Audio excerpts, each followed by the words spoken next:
नाजरीन, अहम खबर से आपको आगाह करते चलें। DPO लिया डॉक्टर निदा उमर चट्टा की थाना फतेहपुर में खुली कचहरी। साइलिन के मसाइल सुने और मौका पर हल के लिए मुतल्लिका अफसरान को अहकामात जारी किए।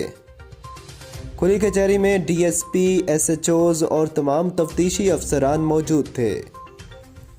DPO लिया डॉक्टर निदा उमर चट्टा ने कहा कि अवाम के मसाइल का हल करना हमारी अवलीन तरजीह है।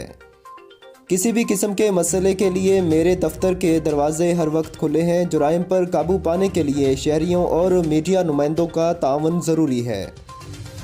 कचहरी में सहाफ़ियों समेत अंजुमन ताजरान के ओहदेदारान व मकामी शख्सियात और अमन कमेटी के मेंबरान मौजूद थे। मीटिंग अटेंड करनी है, उसको उसने जज की डांट खानी है, उसने ये खानी है, तो ये वो रिसोर्सेज हैं जिसको हम जहन में रख के ये करते हैं कि हम उसको कितना मौसर कर सकते हैं। बहरहाल हमारी पूरी कोशिश ये होगी। यहाँ पे भी